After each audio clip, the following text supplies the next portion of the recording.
This is part of the story of mental health recovery, is it not? That we need to get our own voice back. We need to get our own identity. We need to get our own voice. But recovery is not a soundbite phenomenon. It's not. You've got to have the patience, like Dr. Dorman was saying, to stick with it to the very end, because you never know how it's going to turn out. What is the right thing to do? What is the decent choice? Give up on your loved one or on your client? No. The decent thing to do is to stick with it and not throw in the towel. Not ever. In my own work, I don't use medication. That's my work. The reason I don't use medication is what I presented before, is that I'm looking for meanings, and within meanings, individual development occurs within meanings. So I'm looking for that. For instance, in all the 38 years I've been in practice, I've seen a lot of people who come in depressed. I've never yet failed to find very good reason for that depression. Not at all. There were a couple of times where there was a physical or organic reason that, as a physician, I was able to pick up. But in other words, somebody comes in depressed, the question is not, oh, you need this by me, but why? Now, people often don't know why, but that's fair. It's sometimes apparent to me on the first visit as to why, but the individual I'm sitting with has not discovered it. You know, do external substances play a role in our lives? Oh, sure. You know, the Greeks, the Egyptians invented beer. If medication serves a purpose for each individual, that's an individual choice. I do have some question about the safety of medications used in psychiatry. I think that the safety is the lack of safety is grossly underrated, and that in fact that these current medications, particularly antipsychotics, but also antidepressants, are, if you read the cutting-edge literature, rather dangerous. I don't use it myself because of the way I work, and talking, you know, also responding to Dr. Shaner within the system, I work outside the system. I'm very lucky to do that. You know, I've created an island where I can work outside the system. I'm not dependent on a 15-minute hour to do quote something. I can spend an hour, and I do so. I think, number one, that under the current system and insurance reimbursement and Medi-Cal reimbursement and all that, if psychiatrists are only, because of budget woes, are only able to spend, let's say, 15 minutes, maybe a half an hour, then they need to really pay attention to the person who is in there with them, and not just write the prescription, but also show an interest. Show an interest that that person is sitting there, that that's a human being. I think it's so easy to get burnt out. I know I faced getting burned out. And when you start getting to that place, it's up to us to do something to help ourselves so we don't push it off on the client. And I think because all you hear in the mental health community field, whatever, is how poor outcomes are for people with major mental illness. You know, we need to get those outcome identifications, we need all this, but there's all emphasis on that in the paperwork, but there's very little emphasis on quality time. So even if that psychiatrist has 15 minutes to a half an hour, if that person, psychiatrist, can actually look at the person in the eye and ask questions, even if the consumer doesn't even answer, still ask questions. They're a human being. Don't just write prescriptions and not even look at the person. The other thing is, I do believe that psychiatric nurses and other clinicians can be trained to spend time, but I think they need to have the input of the peer community.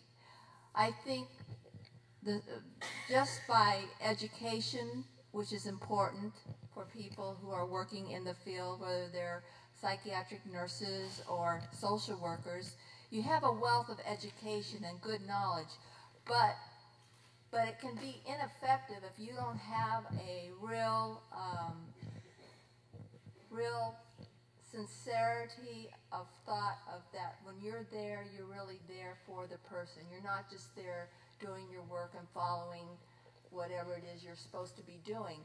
And I think the way to do that is to have input from people in the peer community. That's what I think. I think there needs to be more than just medication services for 15 minutes, and if it can't be done with a psychiatrist, there needs to be other alternatives for that in the system. It's my view that schizophrenia is not a brain disease at all. It's a developmental struggle. Certainly genetics and brain, organic brain pathology can affect our personalities, but essentially it's not a brain disease. The question is, can you get it's the previous question too, can you find some people can you find people in the mental health field, not psychiatrists and not just medication, for her to talk to? You know, it's kind of interesting and terribly sad. Why don't we talk to people? Because it's just talk therapy? That's actually not true. Look what happened with Catherine and I. Catherine and I are not proposing that everybody find somebody like me and sit down 6 days a week for 7 years. What we're really talking about is the establishment of a paradigm, namely that talk does something. There is, we all develop our sense of selves within relationships. I mean, it starts with childhood. One can develop a distorted sense of the world through a relationship. One can also develop a solid sense of self through a relationship. So the question is, where are the ancillary personnel? Where are the additional personnel? I'd like to not even call it ancillary, because I personally don't like the system where physicians have risen to be in charge of the mind. I'm not convinced physicians know very much about the mind at all.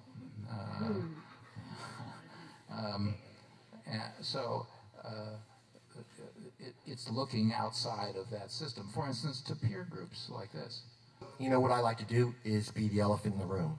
You know, I've been diagnosed with schizophrenia, so what do I have to fear? You know, what else could happen to me? What else could people think about me?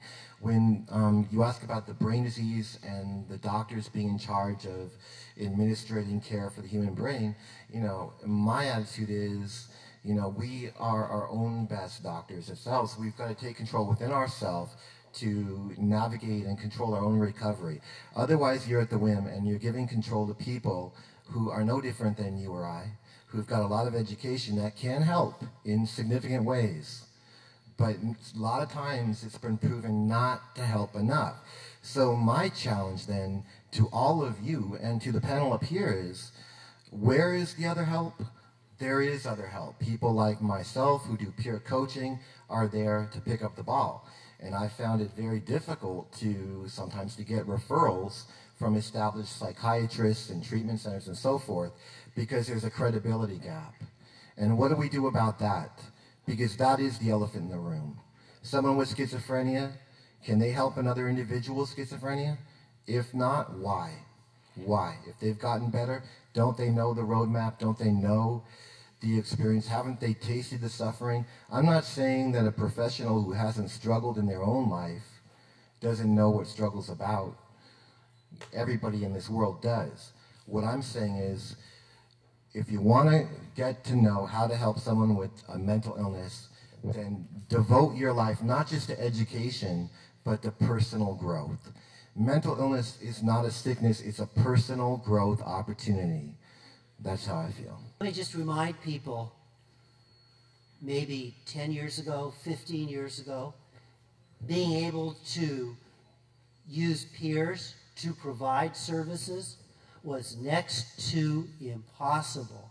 And if you look at Medi-Cal rules for what kinds of certifications and claiming and reimbursement, I mean, you try pulling that out, if you run a system, you could be in jail pretty much if you did that. But things have changed. One in California with MHSA,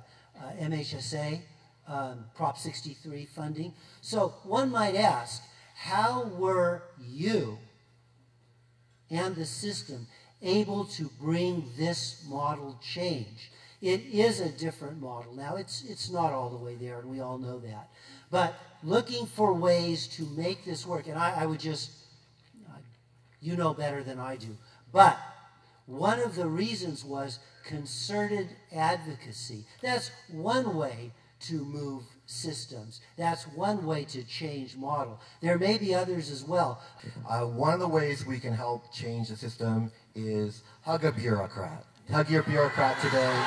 It's all about love, people. I mean, we're all working together for the same cause. Looking at what we as people can do and where we can focus our energies, to focus on something that's a construct like psychiatry, and what psychiatry thinks or psychiatrists do.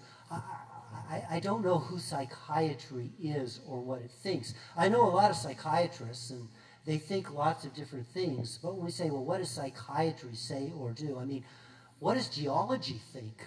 I mean, I don't think I mean, rocks are good. I don't know. So I think that far more important than reifying something as the enemy or something bad, we really need to focus on what model do we want, how do we bring it together, and Ron and others have been really key in doing that. So I just think that's a more productive conversation. Okay, and I think that Ron speaks for so many people out there that are working for systems change, and he does it with passion and heart. And, you know, sure, there's legitimate anger about the way things are, because they haven't worked well. A lot of people are falling through the cracks. Many have lost their lives and, you know, died. So Ron is speaking with passion and a sense of intensity that I give him kudos for doing, because, you know, it's part of the story. It's part of the story. It's a form of incredible concern. Soteria House is one. There's a Soteria program that actually is up in Alaska. Ever since Lauren Mosher died, he pushed this and did so when he was the director of the National Institutes of Mental Health. There are so few programs in the world. There's more programs actually outside the United States than there are inside the United States. For instance, in Finland, there's a program called Open Dialogue, which is has a success rate that's better than any other in the Western world.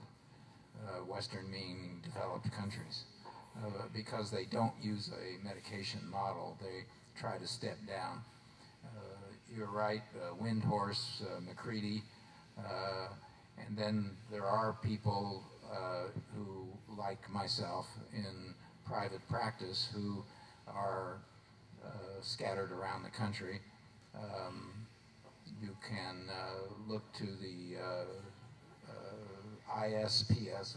They can point you in some direction to individuals, but it's very, very limited.